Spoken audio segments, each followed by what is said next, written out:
Thank you so much, Joao and Malachi, for taking us through in a brief kind of overview of what our resources look like. And I have to say, I am so proud of the incredible resources that we've created and the wonderful, passionate, hardworking team that has put this all together. So this is the crew. We have our Monash Uni team, our Live Tasmania team, our Unscammable ambassadors, and the TAC and the eSafety Commissioner. But behind the scenes, I also want to thank everyone who's contributed and promoted these resources, which include our many experts from Monash University, our multimedia team of inclusive creatives, Anita Lester Designs, who's created our beautiful artwork, James McPherson Multimedia for the fantastic videos and photography that you've seen today, our marketing support from Monash Uni and Live Tasmania. And I'm also really excited to also announce that we are working together with Brain Injury Matters to help us sort of with the sustainability and the larger rollout of all of these resources to their many thousands of members they have across Victoria and beyond. So this really lives on. And so now we have a really ample amount of time for questions. Please feel free to put a question in the chat. I can see in the chat we've got a lot of love for Colin's fantastic speech and some lovely comments. But if you've got any questions, please feel free to either raise your hand or unmute and reach out.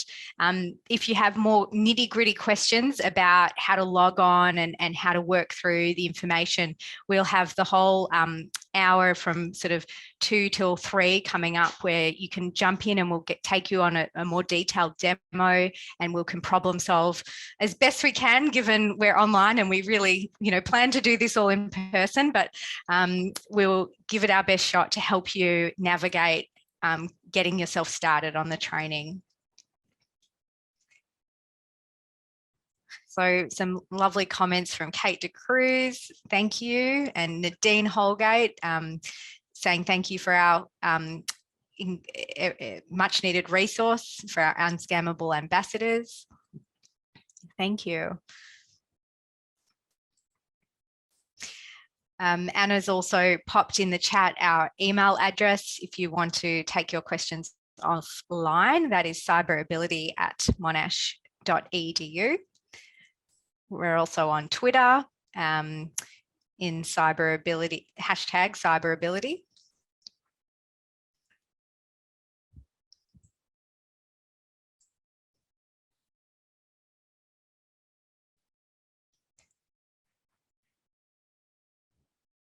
It's lovely to have everyone with us today. And you can ask some questions to any one of us in the team. We're all on board and happy to answer questions about the project or the research or what it was like putting this together. Thank you, Liz, for your comments. And interestingly, we've had a few people in the chat talk about their own recognition of their scams experiences as well. If you want to share, you're welcome to share further, or when we have our workshop afterwards, it won't be recorded and you might feel more comfortable talking about it then.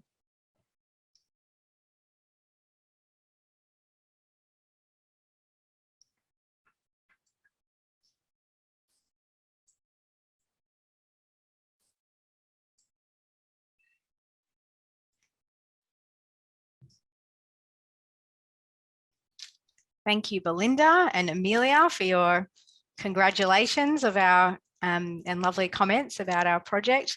I guess we've done just a great job. If there's no questions, it must have been all very clear.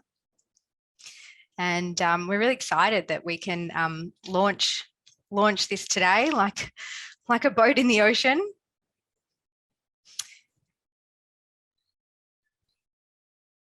Peter's asked, can you summarize some of the strategies for people to stop being scammed? Who would like to address that from the team?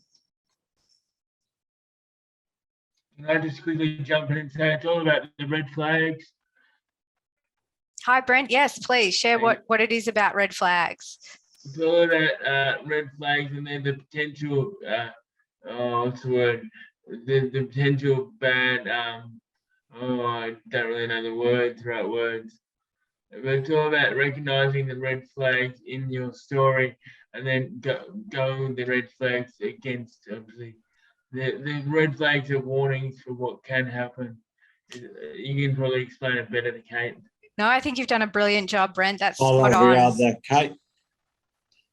Yeah, so go for it, Alf. I'd like to say you got to stop. Most people realise they think they're being scammed, but they need that little bit of a push, and I hope that this will give it to them to realise they're scammed and get off that boat real quick. Totally agree. Like, I didn't think I was being scammed either, but then when they start asking for money and Bitcoin, red flag comes in straight away, and you obviously know then not to do it because you got to follow your gut feeling as well. If you think it's a red flag, it probably is a red flag. I think people don't want to get scammed. They do want to trust people. They do want to trust the information that they have that comes up on their emails, that comes up on Facebook, that comes up on other sites. They want to be able to see that it's legit. But yet, in most cases, unfortunately, it's not. There are some people with just very low morals and possibly even low self-esteem, which want to do wrong to other people, but yet they probably couldn't handle it if wrong came to them. So why do wrong on others? It's not right. Well said. Yeah, really good point, Roman. Thank you for jumping in and sharing that, because that's something that we learned from our research, is that people are really trusting and generous and want to believe the best. And we found that the research showed that Australians are actually the 5th highest victims of cybercrime worldwide. And potentially it's because, she'll be right, mate, and we have a very kind of trusting, positive view, but there are these, criminals. These are criminals. Scam is a fraud, is a crime, who do us wrong, and they can be, somebody, of low morals, but it can also be big businesses. There was a bust on a call center in a country that found 400 people working in a call center to drive their scams. So, it's something that I think we all have a vulnerability to. We just have, each one of us is going to have different layers to that, whether we're trusting and generous, whether we click on things quickly without thinking, we're all busy. And when we're not even aware that there are scams out there and that they could be on anything that we're clicking on or answering the phone. So some of those red flags, we go through, all the training is really focused on how to identify those red flags. So it might be someone's story doesn't match up, or their photo that looks too good to be true, looks like a real model or professional. I do that when I look on Facebook. If I'm going to speak to somebody on Messenger, then I simply go ahead, I look onto their program and I see if they are 2 or 3 different types of people, then I know that they're going to get me. It's just a matter of time. Well, hopefully, if you want to try the training and see if we've got some other ideas to help you, one of the things that's come through really strongly is that sometimes we're in the thick of it and we don't notice some of these red flags. It can be really helpful to have a second opinion, someone you trust who's in real life. We call them your lookout, and that person can sort of help you sort of not get scammed. That's the point, right? I have a great question from Nadine for Colin. Be great if you want to answer this, Colin. Nadine asks, I wonder if this resource had been created when you were being scammed. How could Kate or other people have best introduced this to you? Yeah, that's interesting. Going back to when I actually told Kate about it, I can't actually remember how I actually went about it. Kate? Well, it was someone in your family that told me about it. And then the three of us got together and had a hard conversation. And I remember, at the time you were really worried about being told off and feeling judged about that. Yeah, What would have been like if we had something that existed? How would that have been in the best way introduced to you? Yeah, I don't know. I mean, if you come up to me and said I was being scammed, I probably would have been the same and just ignored it and said, no, I'm not.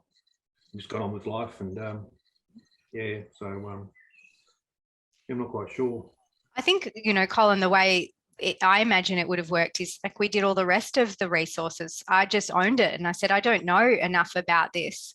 Can we find this out together? And then we hunted for resources and we didn't find anything like this.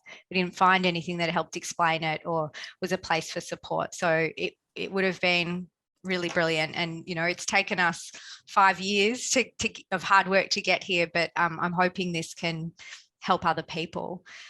I've got a question from Magella from TAC. Thank you for joining us. A question from our panel. During the process, was there evidence to support that anyone can fall susceptible to scammers and people of all ability are scammed daily? We all have to call this behaviour out. Yeah, that's a really good question. And I think I'll open that to the panel, but I'll also just say we don't have the clear-cut evidence that people with brain injury are more vulnerable. We have more anecdotal evidence from the stories and information we're being told. But the reality is that anyone can be scammed and there's a scam for everyone. So if you think you're too smart to be scammed or all the scams, that will work for 95% of scams, but there are scams that target researchers, that with fake journals and fake conferences, there are scams for everyone. Does anyone else on our team want to add their 2 cents?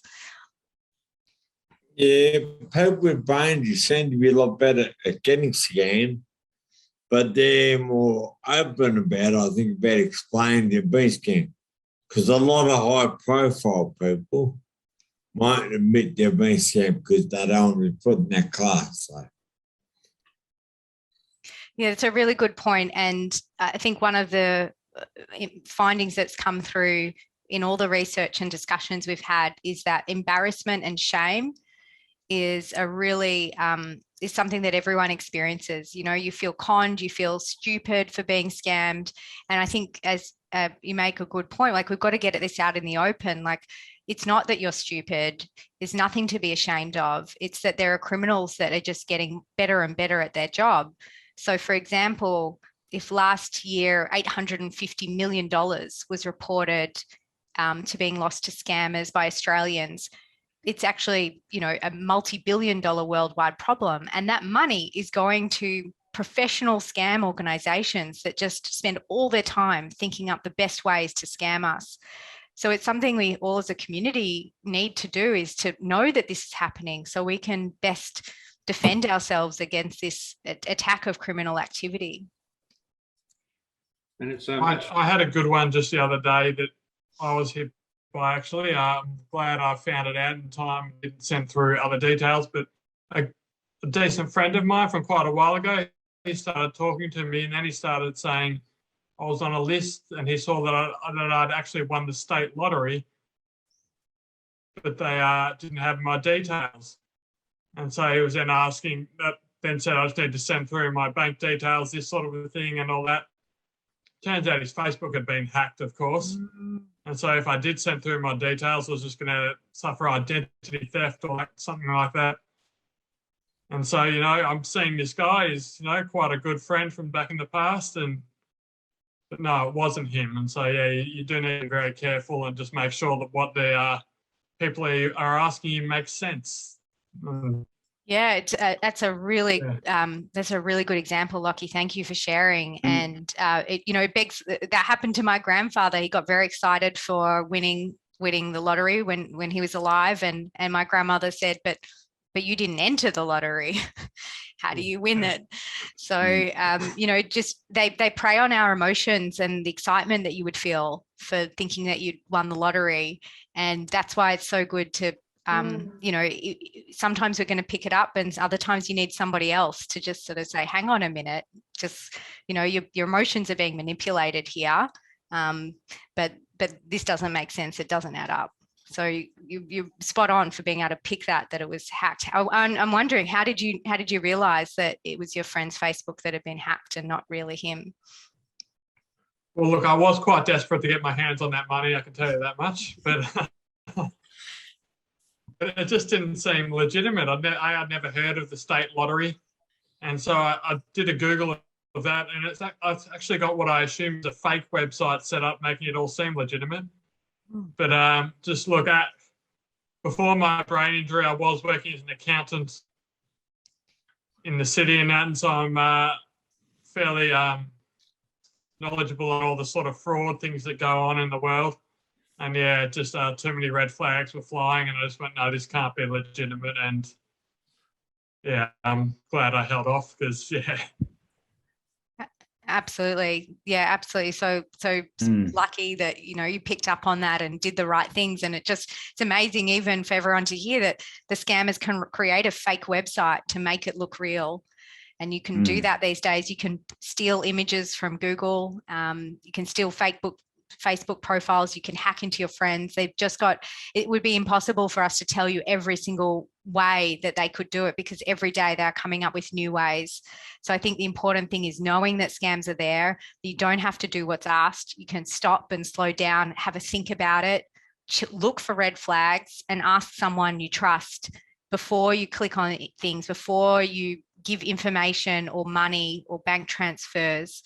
That's really important, and hopefully that you learn that through our training, and we'd love for everyone to sort of share their 2 cents, because I think that's how we all learn. Every time I speak to someone, I learn something new.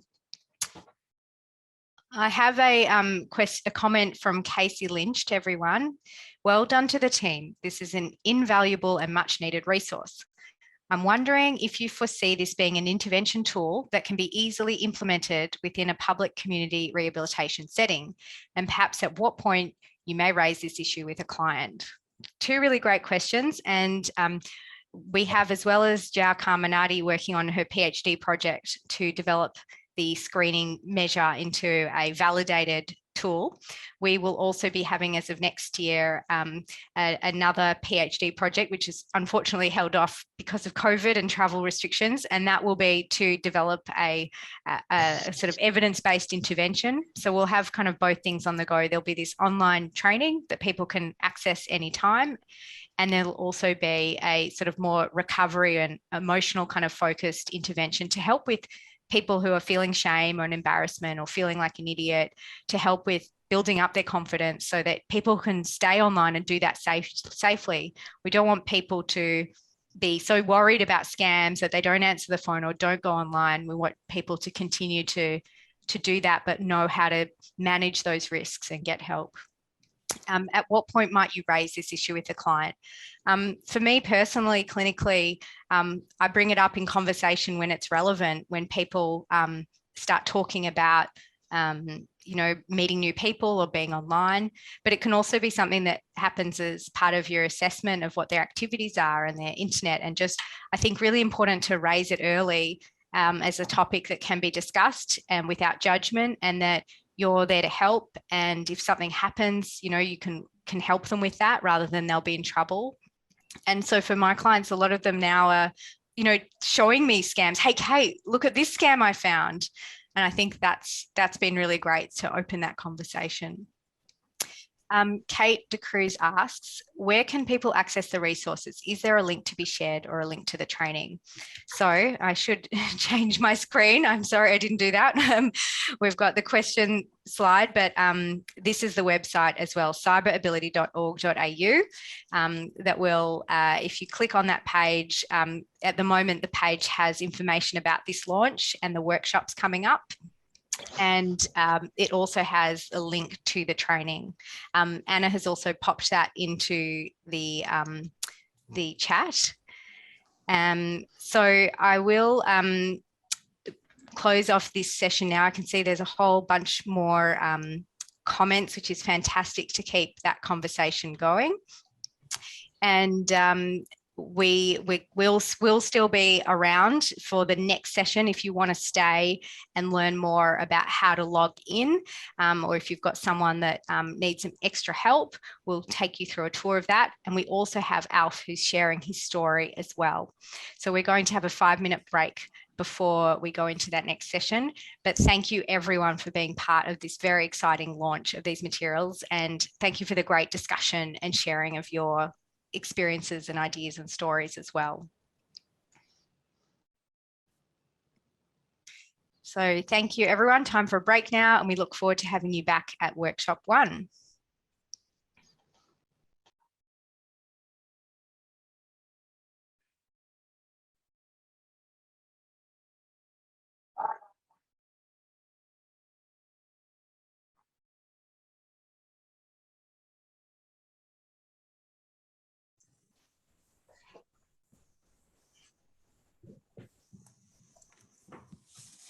Hi everyone, welcome back. Thank you so much for such a fantastic and engaging start to today, and for staying on for the workshop number 1. My name is Anna Holiday, and it's just such a delight to have you here with us. Thank you. Thanks for all your comments and all the lovely positive support to the project. It just means so much to us. We really do appreciate it. I'll just give you a quick little overview of what we're going to do in workshop 1. So on your screen, there's a slide. Let's follow through that together. You'll see that we're going to just start with giving you just a bit of a look at the actual website. So looking at the resources that we've developed. And the first topic that we have for you is called What is a Scam? So we're just going to walk you through and show you kind of what it looks like. We'll show you an example of the videos, etc. Kate's going to do that for us. And then we're going to listen to Alf. So Alf, we've been referred to a few times and you would have heard him talking through the session today. Alf is a person living with brain injury who's going to share his experience of being scammed. And then we thought it might be really lovely if anybody had any questions that they might want to direct to Alf. He's offered to answer any questions on the fly, which we're very grateful for. After that, I'll give you a reminder of the workshops 2 and 3. So this is the first of 3 workshops. We'll just pop up on the screen the details so that you can get those down, because we definitely want you to have the option to come to those 2 workshops as well as this one today. Malachi will then give us a run through a bit of a demo of how to get started. So that includes just the mechanics of logging on and getting yourself started on the site. We're going to take another break for those who need it, just a short one. Before then we come back and you get to choose. So this is like a choose your own adventure component of our workshop this afternoon, which is stay and share your scam stories with other people, as some of you have already organically started doing that, which is so lovely, because we know that it's such an important part of this journey is feeling like you are in a safe place that you can talk about your experience, and you are absolutely in that place today with us. And the other component is we will have a breakout room for anybody who would like to just get some support on the technical aspect of logging in and getting yourself signed up and enrolled for the program. So thank you very much. We're going to keep an eye on any questions that come through the chat. But I would like to move now to Kate, share the screen back to Kate, and she's going to talk you through what is a scam. Thanks, Kate. Thank you. I will just get that ready for us.